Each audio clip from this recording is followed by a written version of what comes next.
Okay guys, I was bought this Dodge Magnum. I was told that the rear end is going bad, which I rarely see, especially on this V6 model. I'll show you guys what it's doing. I know what the problem is already. I'll show you guys what it's doing, and I'll show you guys the fix. It has 195,000 miles on it. It has a 3.5 engine in it, which is great as far as the V6 engines. But let me show you guys. Let's go for a little drive. You guys gotta listen real good in this area.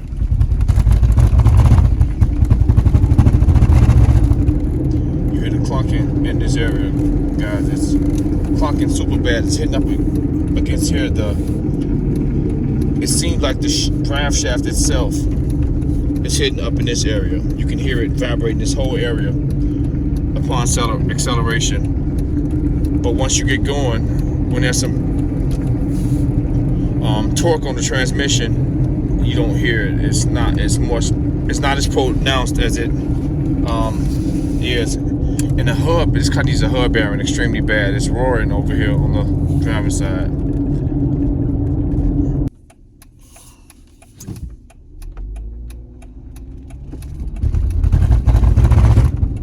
That clucking noise. It's terrible. So I'm gonna show you guys exactly what it is. I'm gonna fix it, and of course I'm gonna film it. And also I'm gonna do a hub bearing on this car. Okay guys, I got the car jacked up from the back to see how I can work with it right here. I jacked it up from the differential 2x4, place each jack stand in place. Okay guys, it's nice and sunny out here guys. I'll show you what's the problem.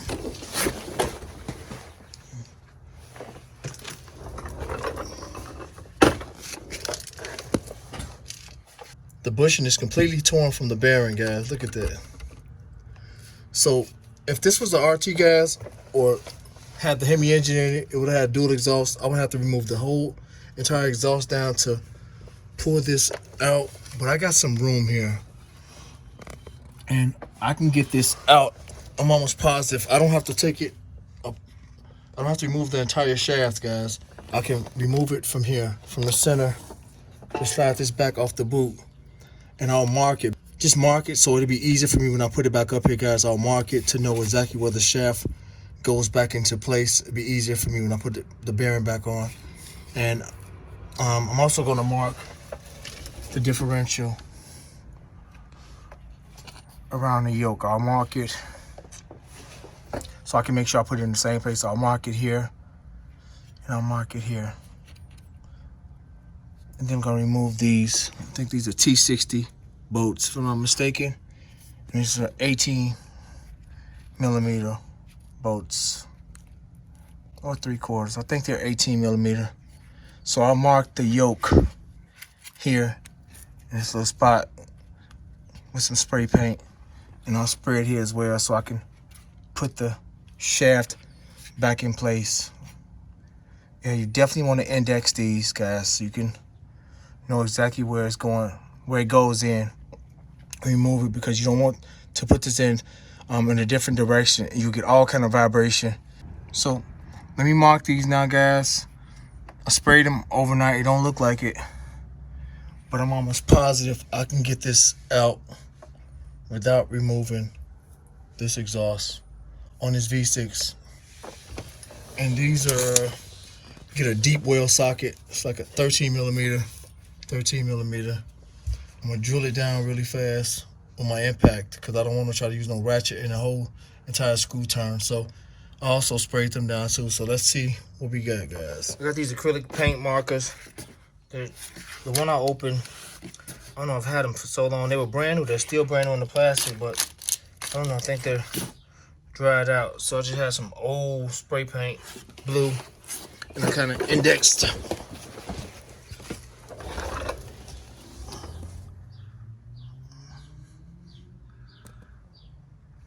the spot that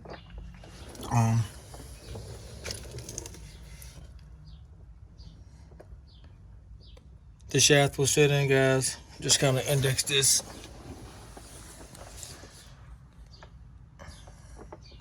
So I know exactly where it goes now when I remove it. So I'm gonna remove these bolts right now. I'm gonna put the car in neutral and I'll remove these bolts.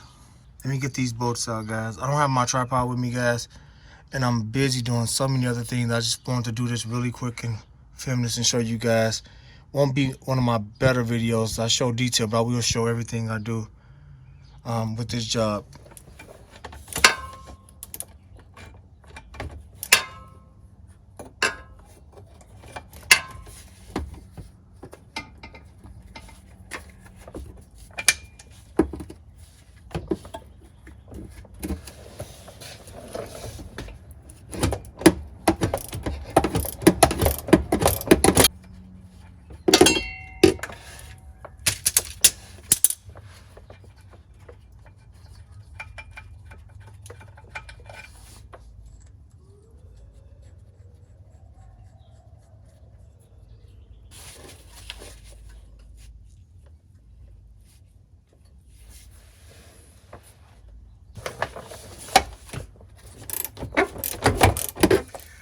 Okay, guys, I'll show you guys what I've done so far.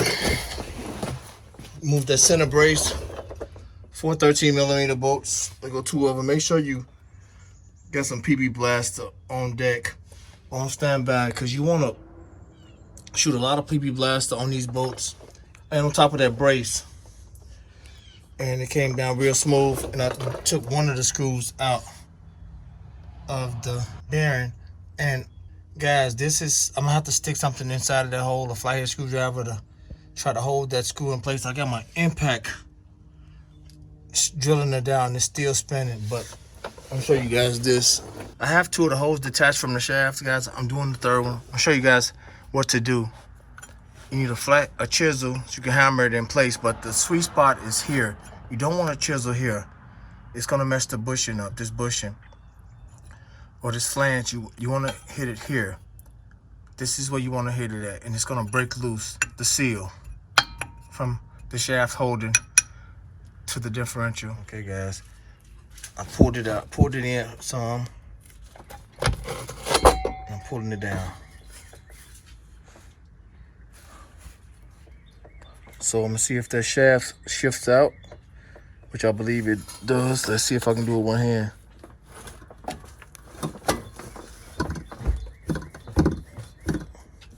To mess with that boot. Okay, guys, shaft is out.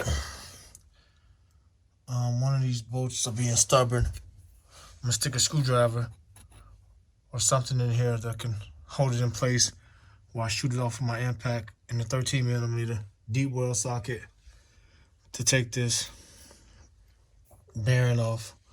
The shaft may be a tiny bit stubborn. Just push the boot back, or you tap the yoke of the drive shaft with a 2x4 and a hammer. It'll come right out. It'll slide right out. Guys, we're still in the process of moving. I don't have all of my tools over here yet from the old house. Still in the garage, and I don't have my one of my pullers that can remove this. I don't have on me. I can go rent one, but I'm in the garage. It's late. Nothing's open really, and I've been going out. I'm gonna take my sawzall and cut this race off. Okay, guys, I just wedged the screwdriver in there. It took a couple seconds. Pulled this way, pulled this back towards the rear, and it screwed right down. But I use my powerful impact, so I have to use an impact to kind of get it down. But that's all. Put the screwdriver in that hole, pull it towards the back, towards the rear of the car. It's gonna come right down. Just a flathead screwdriver. You don't have to be no certain type. Just beat up flathead screwdriver I had.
these last forever. Just to put around the teeth of the shaft and where the bearing fits on in place. Remember, look at this. This is the inside. It's the outside. The outside faces towards the back of the car. So I'm going to find a pole and tap that in place. Bearing. I was able to cut the outer part off when I removed the rubber from around it. I used my grinder, just grinded the rubber from around it. I was able to cut through that pretty easy with the metal blade on the Sawzall. However, this part kept spinning, but it was loose. I knew I kind of breached the integrity of this bearing and that it would be easier to slip off if I use a chisel and a hammer, and that's exactly what happened. Okay guys, I got this old jack pole in front of my older jacks. That's gonna fit directly over the race. I'm gonna tap this on until it bottoms out directly on the ground while I'm hitting on the top of this with a hammer. I got some cushion down there so I won't damage the threads on those bolts. Okay guys, that literally took less than 5 seconds. Bottomed out. Like I said, if you got some lithium grease or some kind of grease to go around there, that helps a whole lot. Super easy. If I could have counted to 5, I hate that in film. I got my tripod here. Count to 5, that would have been done. So it's time to go back up. I got my marks on both positions. We're gonna get this back up here. Okay guys, I'm done with this job. Give you some notes. Show you what I'm done. Took me less than 15 minutes to do this. When you come under here with the mount attached to the drive shaft, you want to come in this is the sweet spot. You push it up right in this area and then push it back that way. So you want to come here between these two things. Let me get the light. So you want to come in this area right here and push it up just in front of the shield. Push it up in here and push it directly back in place. Super easy, super simple. Push. Make sure you line your index marks back up.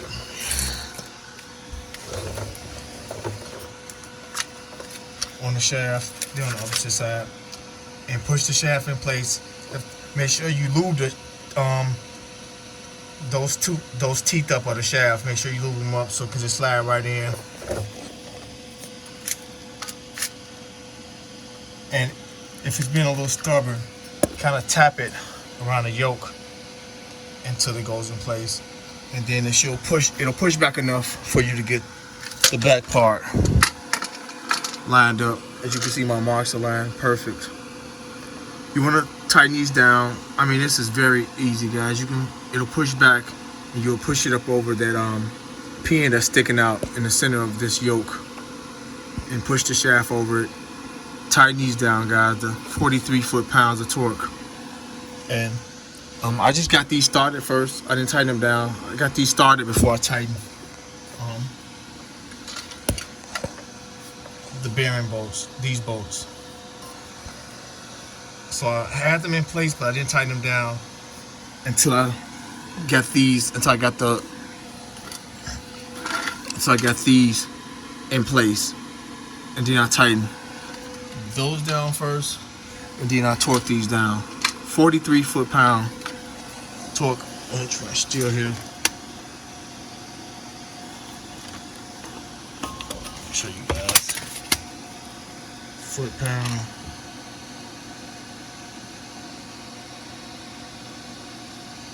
43 foot-pounds right there, guys.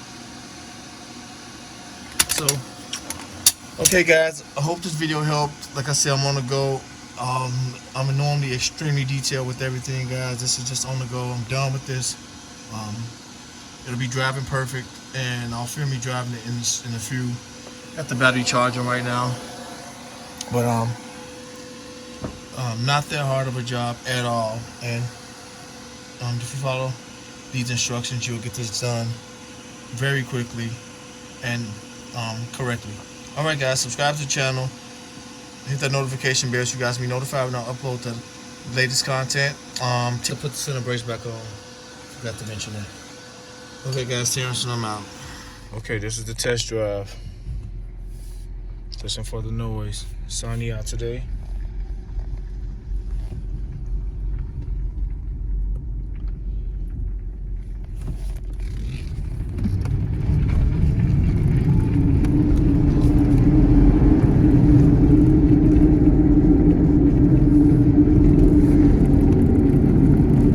Perfect, guys. Besides that it needs a hood bearing, but no noise. Up in this area, no noise.